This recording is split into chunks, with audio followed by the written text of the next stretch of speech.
Hello नमस्कार दोस्तों। तो स्वागत है आप सभी का आपके अपने परिवार बदायूं स्टडी हब पर। तो जैसा कि आपको पता है कि अपना बदायूं स्टडी हब चैनल एक एजुकेशन चैनल है जिस पर आपको एजुकेशन से रिलेटेड कंटेंट प्रोवाइड कराया जाता है। ठीक है, तो हम टारगेट कर रहे हैं यूपी बोर्ड एग्जाम 2024 को। ठीक है, तो उसी में कक्षा 10 साइंस विज्ञान केमिस्ट्री का पोर्सन है। इसमें रिएक्शंस आज मैं कराऊंगा। ठीक है, जो कि एग्जाम में आपको 4 से 5 नंबर देकर जाती हैं। ठीक है, और एग्जाम में हर बार आती हैं। ठीक है, रिएक्शंस तो हर बार आती हैं, 100% आती हैं रिएक्शंस। और ये मोस्ट इम्पोर्टेंट रिएक्शन है। 5 मोस्ट इम्पोर्टेंट रिएक्शंस मैं लेकर आया हूँ आपके लिए। अगर आप ये कर जाएंगे तो इसमें से कम आपको 4 से 5 रिएक्शंस देखने को मिलेंगे। ठीक है, 4 रिएक्शन तो हर हाथ में देखने को मिलेंगे आपको। ठीक है, और ये रिएक्शंस एक नंबर में एक नंबर में पूछी जाती है एक रिएक्शन। और सिर्फ आपको इसमें समीकरण लिखनी होती है, थ्योरी लिखनी नहीं होती, भाषा लिखनी नहीं होती, सिर्फ समीकरण देनी होती है। ठीक है, तो आज ये आइए हम उसी रिएक्शन को करते हैं। ठीक है, देखिए पहली रिएक्शन क्या कह रही है, सिर्फ समीकरण देनी है, थ्योरी नहीं लिखनी है। ठीक है, क्या होता है जब, ठीक है, जिप्सम को 373 केल्विन पर गर्म किया जाता है। ठीक है, जिप्सम क्या होता है, जिप्सम वही तो होता है जैसे प्रेस्टो और पेरिस बनता है। ठीक है, जिप्सम क्या होता है, CSO4 इंटू 2H2O। ठीक है, जिसमें CSO4 कैल्शियम सल्फेट में जल के दो अणु हों। ठीक है भाई, जिप्सम कहलाता है। ठीक है, तो आइए लिखते हैं, जिप्सम क्या होता है, CaSO4 क्या होता है, CaSO4 इंटू 2H2O। ठीक है, ये तो आ गया भाई जिप्सम, जिप्सम है। ठीक है, ये जिप्सम क्या है, ये जिप्सम। अब इसको हमने किया 373 केल्विन पर गर्म। क्या किया, 373 केल्विन ताप पर, 373 केल्विन ताप है एक। ठीक है, इसको इस पर गर्म करते हैं तो हमारा क्या बनता है, प्लास्टर ऑफ पेरिस। क्या बनता है, plaster of Paris, CaSO4 into half H2O। ठीक है, क्या बनता है, CaSO4 इंटू हाफ यानी आधा, H2O यानी जल का आधा अणु आता है इसमें। ठीक है, अब देखिए भाई, जल के दो अणु थे, देखो CaSO4 तो एज इट इज उतर गया। ठीक है, अब जल के दो अणु में से जल का आधा अणु जाएगा, मतलब एक आधा जाएगा, तो जल में कितने, तो दो में से अगर आधा गया तो कितने बचे, 1.5। तो 1.5 को कैसे लगाएंगे, एक सही 1/2 H2O। इसको हम 3/2 H2O भी लिख सकते थे। ठीक है, कैसे लिखा जाएगा, ऐसे से गुणा करेंगे, 2 एकम 2, 2 और 1 3, 3/2। ठीक है, 3/2 H2O भी लिख सकते हैं हम इसे। ठीक है, घबराने की कोई बात नहीं। ठीक है, आई बात है आपको समझ में ये। ठीक है, ये क्या बना मेरा, ये बना मेरा plaster of Paris, plaster of Paris. ठीक है, प्लास्टर ऑफ पेरिस। ये क्या बना मेरा, ये है जिप्सम, इससे तो हम बना ही रहे हैं। ठीक है, ये क्या, जिप्सम। ठीक है, आई समझ में आपको ये, आई होप आपको ये चीज़ समझ में आई होगी। ठीक है, आइए दूसरी रिएक्शंस की तरफ चलते हैं। दूसरी रिएक्शन कह रही है, शुष्क बुझे चूने की क्लोरीन के साथ क्रिया कराई जाती है, यानी अभिक्रिया कराई जाती है। ठीक है, शुष्क बुझा हुआ चूना, शुष्क बुझा हुआ चूना क्या होता है, CaOH का होल ट्वाइस। ठीक है, CaOH का होल ट्वाइस यानी, और बिना बुझा चूना क्या होता है, कैल्शियम ऑक्साइड CaO। ठीक है, तो ये कह रहा है शुष्क बुझे हुए चूने की क्लोरीन के साथ अभिक्रिया कराई जाती है तो क्या बनता है उससे। ठीक है, तो शुष्क बुझा हुआ चूना क्या होता है, शुष्क बुझा हुआ चूना होता है CaOH का होल ट्वाइस, ये है शुष्क बुझा हुआ चूना। ठीक है, क्या है, शुष्क बुझा हुआ चूना। अब इसकी क्रिया मैं करा दूंगा क्लोरीन से यानी Cl2 से। ठीक है, क्रिया करा दे इसकी। ठीक, बात आई समझ में आपको।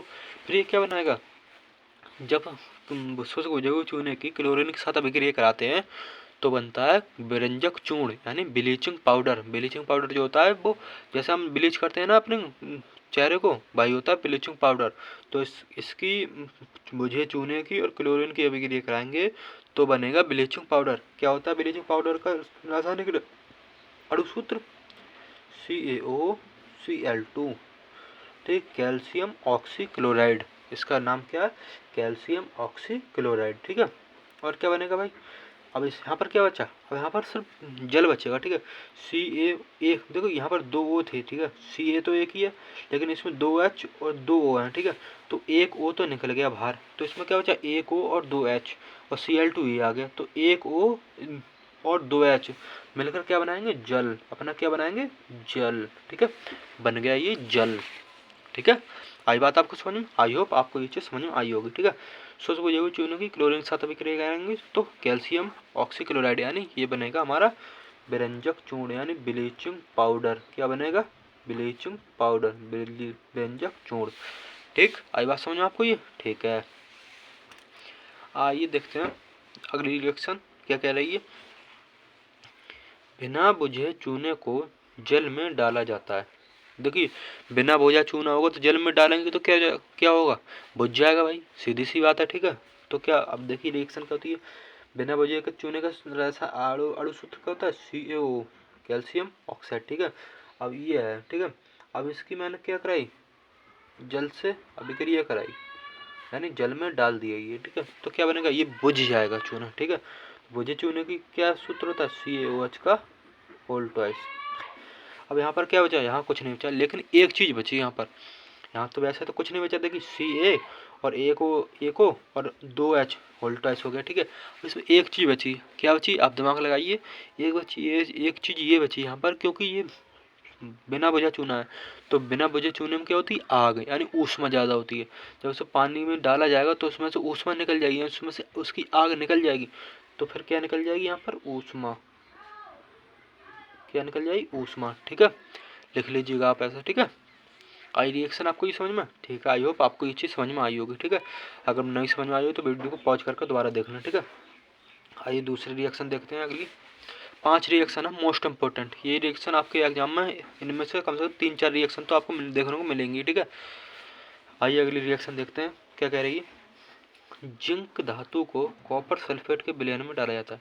ठीक है, जिंक क्या होता है, जिंक जिसका परमाणु क्रमांक 30 होता है वही जिंक होती है। ठीक है, जिंक का अणु सूत्र क्या, Zn+। कॉपर सल्फेट का सूत्र क्या होता है, CuSO4। ठीक है, कॉपर सल्फेट आ गया ये। अब मैंने आपको ये चीज़ एक चीज़ पढ़ाई थी, विस्थापन अभिक्रिया, वही चीज़ यहाँ पर यूज हो रही है। आप देखिए, कॉपर जो है वो जिंक से अधिक अभिक्रियाशील है, वो सॉरी, जिंक कॉपर से अधिक अभिक्रियाशील है, ये चीज़ इस चीज़ से अधिक अभिक्रियाशील है। तो Zn Cu को विस्थापित कर देगा, मतलब जो Zn है Cu से अधिक अभिक्रियाशील है, अधिक ताकतवर है। ठीक है, तो Zn Cu को विस्थापित कर देगा तो Zn SO4 बनाएगा। ठीक है, और प्लस क्या रह जाएगा, मतलब Cu बाहर निकल जाएगा तो ये अलग हट जाएगा। ठीक है, तो ये विस्थापन अभिक्रिया की बात हुई यहाँ पर। ठीक है, तो ये क्या बन गया, वो जिंक सल्फेट बन गया। ये क्या बन गया यहाँ पर, ये जिंक सल्फेट, जिंक सल्फेट, और ये कॉपर, और ये बुझा हुआ चूना, बुझा हुआ चूना। ठीक है, बुझा हुआ चूना। आई बात तो ये समझो आपको। ये मैंने आपको याद कीजिए, मैंने आपको विस्थापन अभिक्रिया कराई थी, वही यही है। ठीक है, थोड़ा सा दिमाग लगाएंगे तो हो जाएगा। ठीक है, अगर इसके स्थान पर वहाँ पर और कोई रिएक्शन पूछ ले तो आपको सिर्फ ये देखना है कि ये विस्थापन अभिक्रिया तो नहीं हो रही है यहाँ पर कहीं, कोई ये अधिक क्रियाशील अभिक्रियाशील तो नहीं है यहाँ पर, तब आप वो कर सकते हैं। हो सकता है ये अभिक्रिया ना आई, लेकिन ये आएगी। ठीक है, ये मोस्ट इंपॉर्टेंट है, ये कई एक बार एग्जाम पूछी गई, 2017 में, 18 में, 19 में, 20 में। ठीक है, ये 3-4 बार पूछी गई लगातार। ठीक है, इसलिए मैं ये करवा रहा हूँ आपके लिए। ठीक है, ठीक, अगली रिएक्शन है, एल्यूमिनियम धातु को तनु हाइड्रोक्लोरिक यानी HCl अम्ल के विलयन में डाला जाता है। ठीक है, क्या होता है, तनु का मतलब सांद्र, सांद्र का मतलब अधिक, मतलब अधिक, मतलब तनु का मतलब जैसे अम्ल होते हैं ना, अम्ल जैसे बहुत खट्टे, तो तनु का मतलब होता है और ज़्यादा खट्टा। ठीक है, तनु का मतलब और ज़्यादा खट्टा यानी बहुत ही अधिक मात्रा में। ठीक है, तो आइए करते हैं। एल्यूमिनियम का रासायनिक वो अणु सूत्र का था Al। ठीक है, अब HCl लेंगे। अब ये इसकी अभिक्रिया कर क्या बनाएगा, अब ये बनाएगा यहाँ पर AlCl3। क्या बनाएगा, AlCl3। ठीक है, इसने अभिक्रिया कर क्या बनाई, AlCl3। क्या बनाई, AlCl3। अब क्या बचेगा, अब AlCl तो आ गया, अब बचा H और निकल जाएगी गैस H2। ठीक है, क्या निकल जाएगी, गैस H2 निकल जाएगी। अब आप इस चीज़ को संतुलित कीजिए। संतुलित कैसे करेंगे भाई, रिएक्शन तो हो गई कंप्लीट, लेकिन इसे संतुलित भी तो करना है।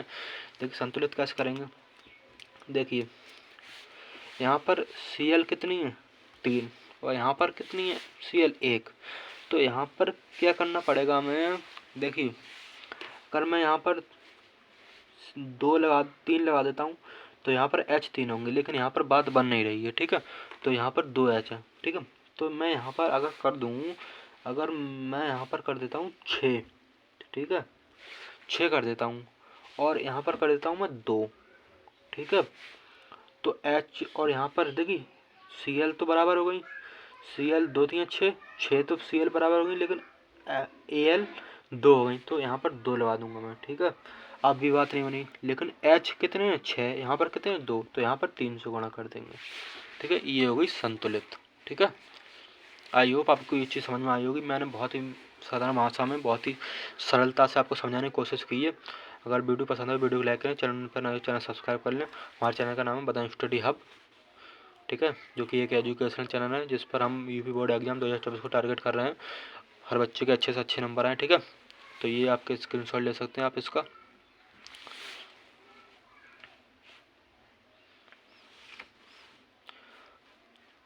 आई होप आपने स्क्रीनशॉट ले लिया होगा। वीडियो पसंद आई तो वीडियो लाइक करें, चैनल पर नए चैनल सब्सक्राइब करें और अपने दोस्तों के साथ शेयर करें। नमस्कार, धन्यवाद।